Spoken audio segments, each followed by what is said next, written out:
Hi everyone, so today I wanted to discuss the power of BlackRock, because BlackRock is someone that is considered to be extremely powerful. Whenever there's a mention of BlackRock, that BlackRock did this, BlackRock did that, and there's a sudden boom in the market.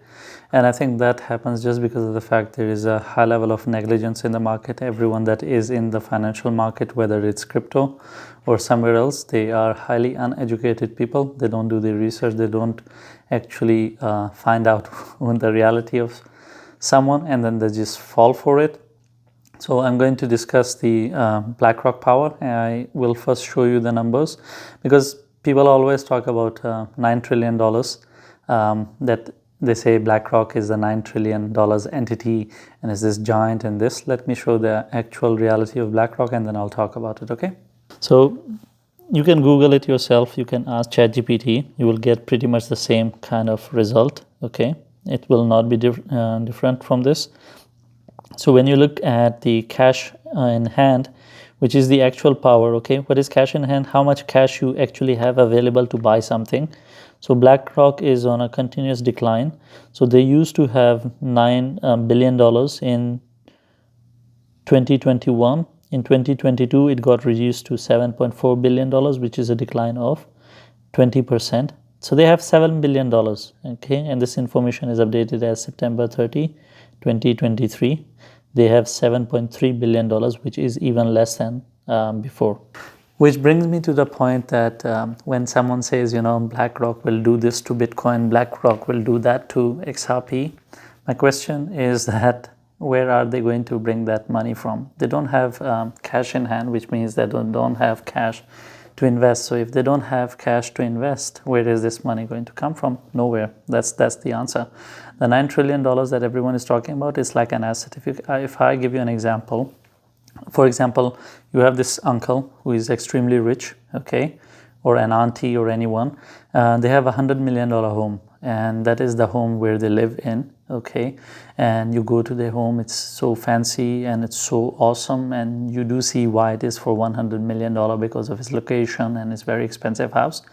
But at the end of the day, when you come to me and you tell me that your uncle is rich because he has $100 million of assets, I would say, okay, that doesn't matter, and you would be pissed off, but I will explain.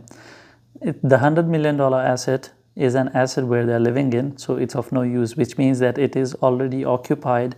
There is no source of income from it, and on top of it, they have not sold it, so it's not liquid cash. While they have a $100 million asset, but the on-ground reality is that that is as useless as someone who is making $5,000 a month and they are living on rent.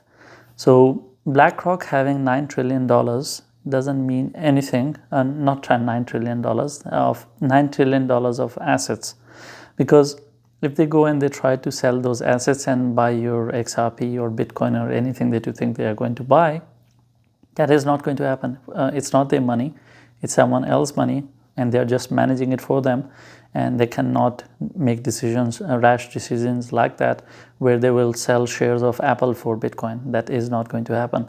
But if you talk about power, when you look at Apple, I haven't checked them recently, but in 2021 they had $200 billion cash, and BlackRock, the $9 trillion entity, they don't even have $100 billion in cash, which means that they have nothing. $7 billion of power, if you bring all of that money into Bitcoin, Bitcoin will not even move. That is nothing for Bitcoin. Bitcoin is a $500 billion asset, and it goes to $1 trillion when it is a bull run. So this whole BlackRock thing is, it's a very sham way of looking at things. The on-ground reality is that they don't have buying power. They are a good show-off, okay, but the reality is they don't have a buying power.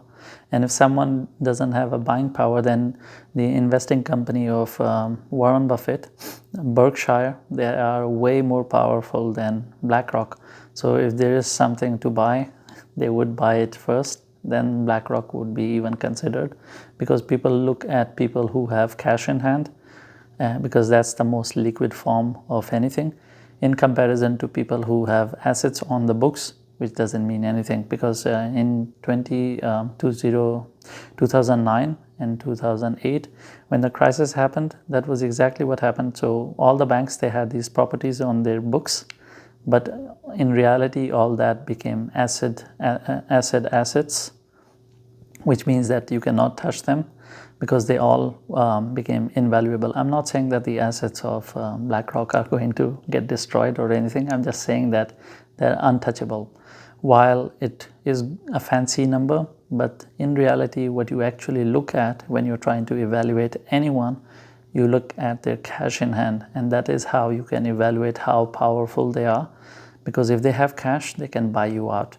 So for example, if there's an investment opportunity, WhatsApp is on sale, Instagram is on sale, and everyone else is on sale, and they are for $10 billion, who will buy it? Apple will buy it or BlackRock will buy it?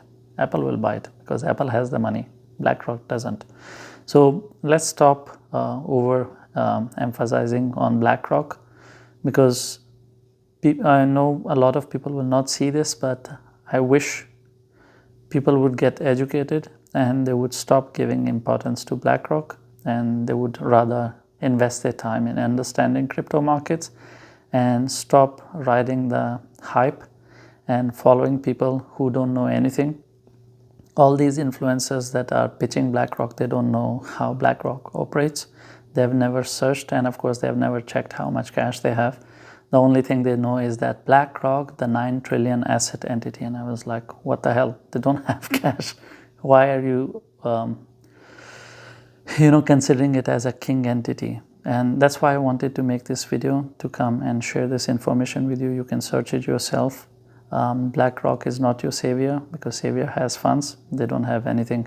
If you consider someone, from the perspective of power, BlackRock and Michael Saylor has the same amount of influence on crypto. So if you think BlackRock can make market move in crypto, then Michael Saylor do it as well. It's the same.